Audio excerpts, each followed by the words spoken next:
Gagawa tayo ng chicken cordon bleu. So, our ingredients for today: chicken breast fillet, ham, any ham will do. Yung choice ko dito ngayon is chicken ham, sliced cheese, and for our breading mamaya, flour, egg, and breadcrumbs. And then for our season, we will make salt, about teaspoon, basil leaves, about a teaspoon also, rosemary leaves, around 2 teaspoons, chicken powder, 2 teaspoons,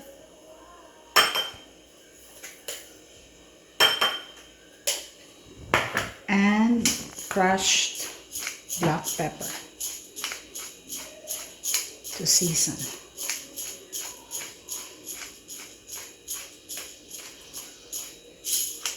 So this is basically our marinade for the chicken breast to give its full flavor. Then now, before that, we are going to prepare the chicken breast. So you just have to slowly, carefully thin it out for you to easily wrap the ham and the cheese. Just like what I do. Prepared all the chicken breast, thin it out, sliced it. Then we'll individually season each chicken breast. Start with the first one. Just like this. Into the back, you rub all the seasoning. Then go to the next until you finish all the rest.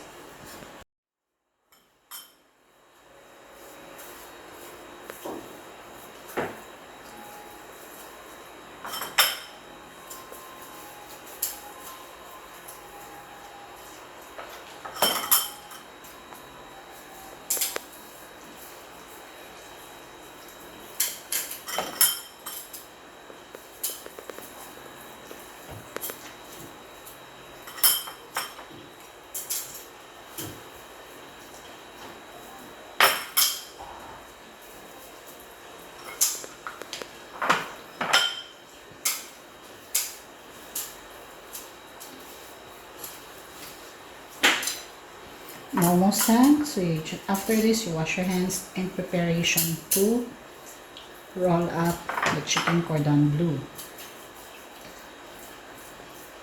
That's simple. The chicken is already seasoned and ready to roll up. Just finish all the seasoning. We're going to wrap the ham in the chicken breast. I put 2 to make it longer. 1 ham, 1 cheese. Get ready for a cling wrap in order to wrap this one so that it stays together. Okay, roll it like that, simple as that. Then get a cling wrap.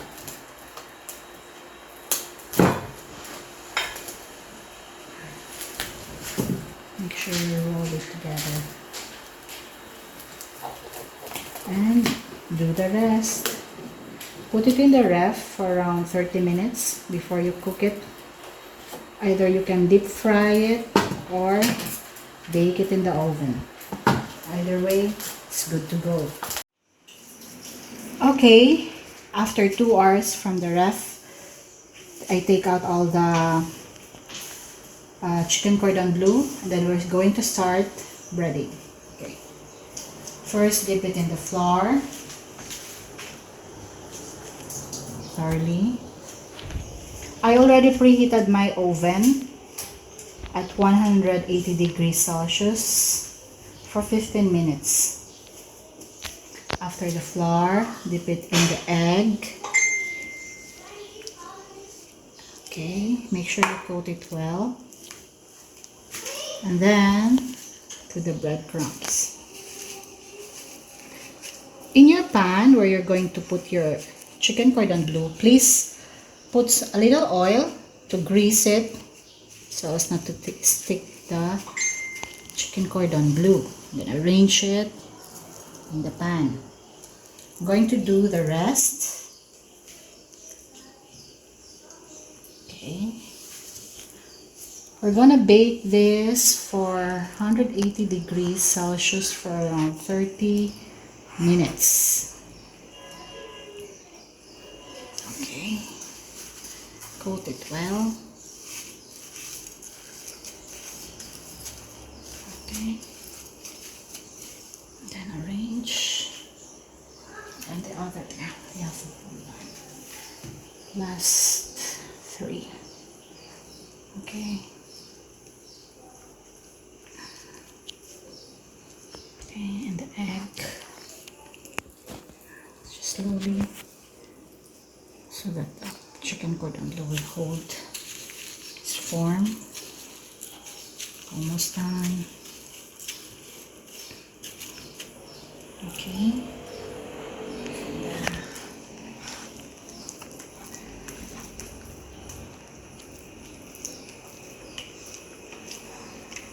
Okay. On to our last. This is a smaller one, the last one, because it was a small meat.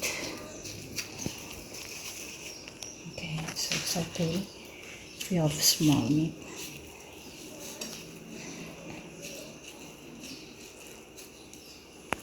Okay, so it's arranged together, and then this pan is ready to be baked in the oven.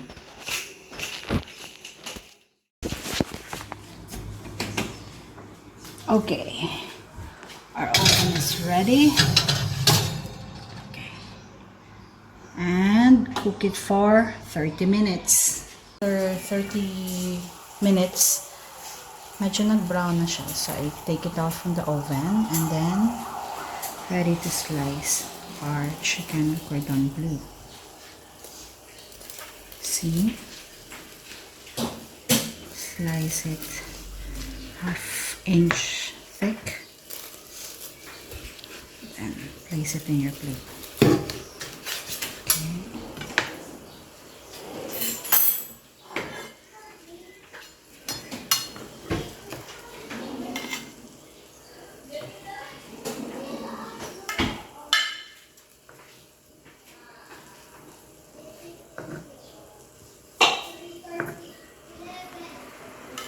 Okay, we'll slice the rest. Here is our chicken cordon bleu. Ready to eat. Enjoy.